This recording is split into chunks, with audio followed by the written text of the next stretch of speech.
ఈరోజు ఈటల రాజేందర్ గారు ఈటల రాజేందర్ గారు ప్రస్తుతం బీజేపీలో ఉన్నారు. కానీ ఆయన బీజేపీలో ఉన్న విషయం బీజేపీ నాయకులే గుర్తిస్తలేరు. ఎందుకంటే ఈటల రాజేందర్ గారు చాలా కన్ఫ్యూజ్డ్ పొలిటీషియన్. ఇప్పుడున్న పొలిటీషియన్స్లల్లా తెలంగాణలోనే హైయెస్ట్ కన్ఫ్యూజ్డ్ పొలిటీషియన్ ఎవరయ్యా అంటే ఈటల రాజేందర్. పుట్టింది పెరిగింది ఉద్యమాలు చేసింది. ఆయన చెప్తాడు నేను లెఫ్ట్ భావాజాలం పీడిఎస్యు అని. మధ్యన అధికారము చెలాయించింది బీఆర్ఎస్ పార్టీలో. అక్కడ అలిగో గొడవ పెట్టుకొని వచ్చింది బీజేపీలకు వస్తే బీజేపీ పార్టీ అధ్యక్షుడు కావాలని పగటి కళ్ళలు కన్నారు. అది ఇప్పటిమటుకు కాలేదు.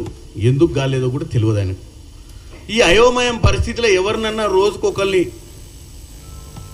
ఏదో ఒక మాటలతోటి ప్రజల్ని తప్పుతో పట్టేయాలని చెప్పి అప్పుడప్పుడు ఏదో పనికిరాని ముచ్చట్లు పనికిరాని మాటలు మాట్లాడుతూ ఇవాళ కూడా మహేష్ కుమార్ గౌడ్ గారు మా పార్టీ అధ్యక్షులు, కాంగ్రెస్ పార్టీ చాలామందికి సుపరిచితులు.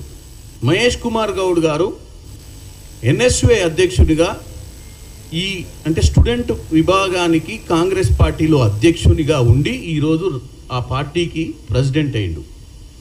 ఈటల రాజేందర్ గారు పీడిఎస్యు నుంచి మొదలు పెడితే బీఆర్ఎస్ పార్టీ నుంచి రైట్ వింగ్ అంటే లెఫ్ట్ వింగ్లో పుట్టిన అని చెప్పుకునేటువంటి ఈటల రాజేందర్ రైట్ వింగ్లోకి వెళ్ళి ఇలా పార్టీ అధ్యక్షుడు కావాలనుకొని ఆయన భావాజాలాన్నే మార్చి పేదల తరపున పోరాటం చేయాల్సినోడు రైట్ వింగ్లోకి వెళ్ళి కార్పొరేట్ సంస్థలతో అంటగాగినటువంటి బీజేపీలో ఉన్నటువంటి ఈ వ్యక్తి ఈరోజు మహేష్ కుమార్ గౌడ్ గురించి మాట్లాడటాన్ని చూస్తే మరి నవ్వాలనో ఏడవాలనో అర్థం కావట్లేదు. ఆయన అన్ని విధాలు అట్లనే ఉంటుంది. ఆయన ఓబీసీ నాయకుడు అంటాడు. ఏమనంటే ముదిరాజు బిడ్డ అని అంటాడు. మరి ముదిరాజు బిడ్డ ఓన్లీ రోడ్డు ఎక్కినాకనే, ఇంటికి పోతే మొత్తం రెడ్డి బిడ్డలే ఉంటారు ఇంట్లో.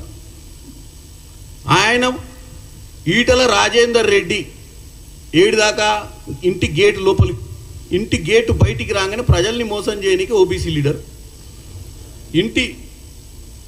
ముదిరాజు లీడరు. ఇలా మేజర్ సామాజిక వర్గం ముదిరాజు సామాజిక వర్గం వాళ్ళని తప్పుతో పట్టించే ప్రయత్నం చేస్తున్నటువంటి నాయకుడు ఈటల రాజేందర్. ఇంటి గేటు లోపలికి పోగానే ఈటల రాజేందర్ రెడ్డి గారు అవుతాడు. ఎందుకంటే ఇంట్లో ఎవరు అంత రెడ్లే.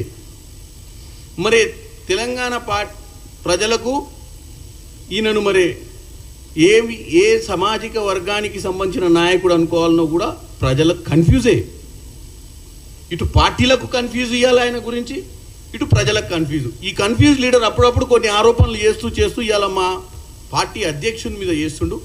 24 గంటలు బీఆర్ఎస్ పార్టీ వదిలిపెట్టినా అంటాడు కానీ వాళ్ళ పాటనే వాడతాడు ఏడబైనా. అదే కేసీఆర్, హరీష్ రావు, కేటీఆర్ బ్రహ్మాండమైన వాళ్ళ రాజ్యమే బాగుండే అని ఇండైరెక్ట్గా చెప్పే ప్రయత్నం చేస్తున్నటువంటి ఈటల రాజేందర్ గారిని మరి బీజేపీ వాళ్ళు ఎన్ని రోజులు ఆయన దగ్గర పెట్టుకుంటారో చూడాలి. కాబట్టి ఈటల రాజేందర్ గారు మీరు దయచేసి మీ పార్టీ బీజేపీ పార్టీలో మీకు అవకాశాలు రాట్లేవనో వస్తాయనుకునే నెలలు గడువులు పెడుతున్నారు తప్ప మిమ్మల్ని ఎందులో కూడా వేస్తలేరు. ఈ మధ్య పడ్డ కమిటీలో కూడా ఎక్కడ కూడా మీకు స్థానం కల్పించలేదు. మరి దాంతో మీరు ఫ్రస్ట్రేషన్ మా పార్టీ నాయకుల మీద తీయొద్దని కోరుకుంటున్నాం. ఇకపోతే ఈరోజు హరీష్ రావు గారు రేవంత్ రెడ్డి గారి మీద మాట్లాడుతూ తెలంగాణ ఫార్మేషన్ డేకి సంబంధించి ఇప్పటికిప్పుడు తెలంగాణలో ఎన్నికలు పెడితే 100 సీట్లు వస్తాయని చెప్తుండు. ఇప్పటికిప్పుడు తెలంగాణలో ఎన్నికలు పెడితే 100 సీట్లు వస్తాయా రావా అనేది మననే చూసినాం. ఎంపీ ఎన్నికలలో సంవత్సరం అయింది. ఎల్లుండికి సంవత్సరం జూన్ 4th కౌంటింగ్ అయిపోయి 1 సీట్ రాలే. ఎమ్మెల్సీ ఎన్నికలలో మనం అవయదానాలు చేసి పక్క పార్టీని బతికించినటువంటి దాఖలాలు తెలంగాణ ప్రజలు చూసింది. మరి నీకు 100 సీట్లు ఏనంగా వస్తాయి. మరి ఇప్పటికిప్పుడు పెడితే 100 వస్తే 28, 29 300 వస్తాయండి. పెరుగుతాయి కదా, ఆస్తి పెరిగినట్టు నీ లెక్కలు. మొన్న 0 వచ్చినాయి పార్లమెంట్ ఎన్నికల్లో, ఇప్పటికి 100 అయినాయి సంవత్సరం కాకముందే. మరి ఇంకా 3 ఏళ్ళు ఉంది, 3.5 ఏళ్ళు ఉంది. మరి 3.5 ఏళ్ళల్లో మరి 300 అయితే 300 అయితే మరి ఏ రాష్ట్రాలు కవర్ చేస్తావు నాయన నువ్వు? తెలంగాణలో అయితే 119 ఉన్నాయి. ఈ లెక్కన నువ్వు పెంచుకుంటూ పోతే ఇటు తెలంగాణ, ఇటు కర్ణాటక, ఇటు తమిళనాడు, ఇటు ఆంధ్రప్రదేశ్ అన్నీ కవర్ చేసేట్టే ఉన్నావు నువ్వు అటు ఇటు చూస్తే నెంబర్ చూస్తుంటే నీది. కాబట్టి నువ్వు చెప్పే మాటలకే అర్థం లేదు. ఇకపోతే రేవంత్ రెడ్డి గారు అంటే ఈ యొక్క ఆవిర్భావ సభ అనేది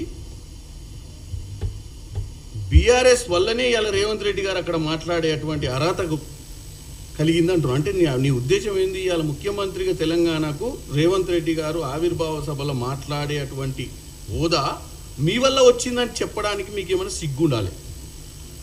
తెలంగాణ ఇచ్చింది కాంగ్రెస్ పార్టీ.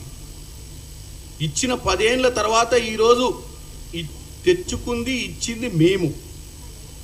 మధ్యన మీరు గొప్పలు చెప్పుకుంటారు, తెలంగాణ మా వల్లనే వచ్చింది, మేమే తెలంగాణను తెచ్చుకున్నాం. తెచ్చుకోనిక మీ దగ్గర ఏముంది? అయ్యాలా సెంట్రల్లో ఏమన్నా మీకు అధికారం ఉందా?